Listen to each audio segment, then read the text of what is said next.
Video में मैं आप लोग को बताऊंगा कि संविदा जेई जो होता है, जो भी अभी बिहार में कॉन्ट्रैक्ट बेसिक पे जूनियर इंजीनियर के लिए भर्ती आती है, तो क्या 1 वर्ष के लिए ही होता है या 1 वर्ष के बाद भी वो रहता है। और जो भी BTSC JE, UDSC JE, PHD JE से रिलेटेड मैं आपको इसमें जो जॉब होती है इसके रिलेटेड मैं आप लोगों को सब कुछ डिटेल्स में बताऊंगा। आगे बढ़ने से पहले अगर वीडियो को अभी तक लाइक नहीं किया तो लाइक कर दीजिए, चैनल को सब्सक्राइब नहीं किया तो सब्सक्राइब करके बेल आइकन प्रेस करके ऑल सेलेक्ट कर लीजिए, जिससे कि आने वाली ऐसी इंटरेस्टिंग वीडियो की नोटिफिकेशन आपको मिलती रहेगी और आप उसको देख करके कुछ बेनिफिट ले पाओगे। टेलीग्राम चैनल का लिंक वीडियो के डिस्क्रिप्शन में, अभी तक ज्वाइन नहीं किया है तो लिंक पर क्लिक करके आप लोग मेरे टेलीग्राम चैनल से ज्वाइन हो जाइए। वहाँ पे कोई भी ऑफिशियल न्यूज़, पीडीएफ और ऑफिशियल लिंक कोई भी आता है तो वहाँ पे मैं डाल देता हूँ, जिसपे आपको बेनिफिट हो जाएगा, उसकी नोटिफिकेशन आपको मिल जाएगी टच समय पर।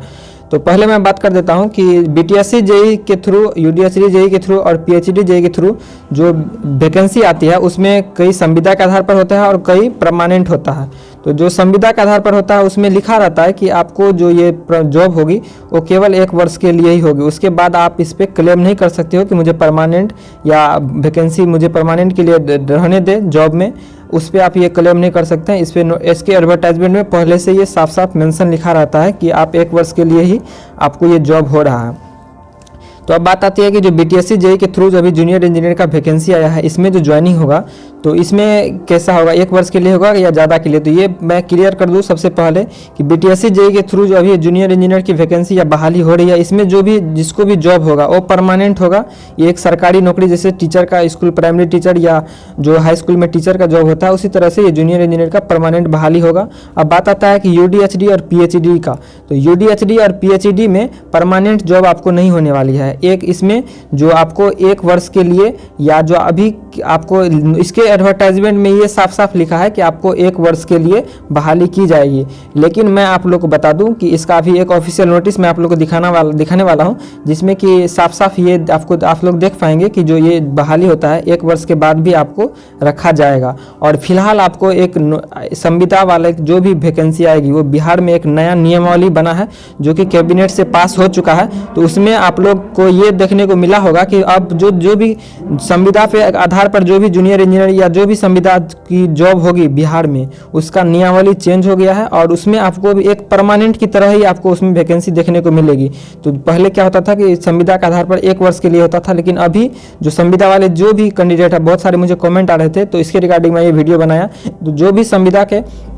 आधार पर जिसको भी ज्वाइनिंग होगा, जॉब होगा तो 1 वर्ष के लिए होगा, लेकिन 1 वर्ष अगले 1 वर्ष तक के लिए उसको बढ़ाते जाएगा जब तक कि आपका जो रिटायरमेंट का उम्र ना हो जाए, अभी फिलहाल के नया नियमावली के अनुसार। लेकिन यूडीएचडी और पीएचडी में आपको इसके एडवर्टाइजमेंट नोटिस में ये लिखा था कि 1 वर्ष के लिए होगा, लेकिन अब नया नियमावली के अनुसार से यूडीएचडी और पीएचडी जेई भी समझिए एक तरह के परमानेंट ही होगा, लेकिन आपको जो बीटीएससी जेई में सुविधा मिलेंगे, जो एक सरकारी नौकरी में जो सुविधा मिलती है जैसे पेंशन हो गया, तो वो आपको इसमें यूडीएचडी और पीएचडी में नहीं मिलेगा। जैसे कि हाउस रेंट हो गया तो वो आपको इसमें नहीं मिलेगी। तो अब मैं आप लोग को जो इसका नोटिस है वो मैं ओपन करके आप लोग को दिखाता हूँ। जैसा कि आप लोग देख सकते हैं ये एक भवन निर्माण विभाग की तरफ से नोटिस निकला है और इसका डेट आप लोग देख सकते हो 17 फरवरी 2021 का ये भवन निर्माण विभाग की तरफ से ये नोटिस निकला है। इसमें जो लिखा है वो आप लोग पढ़ के आपको स्पष्ट हो जाएगा। इसमें लिखा है कि सामान्य प्रशासन विभाग बिहार पटना के संकल्प संख्या 24/1 दिनांक 18/7/2007 में निहित शर्तों के अधीन विभागीय राज्यदेश संख्या दिनांक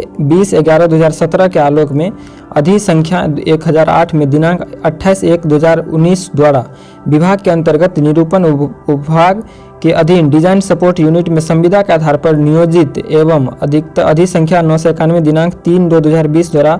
अवधि विस्तारित निम्न सहायक अभियंता असैनिक का संविदा अवधि अगले 1 वर्ष दिनांक 27/1/2022 तक के लिए सेवा विस्तार किया जाता है। तो ये नोटिस आप लोग पढ़ के ये समझे होंगे कि जो भी संविदा के आधार पर जॉब होती है उसको 1 वर्ष तक के लिए रखा जाता है, लेकिन अगले जैसे ही 1 वर्ष का अवधि समाप्त होता है तो उसके बाद फिर से एक नोटिस निकाल करके ये बताया जाता है कि इसको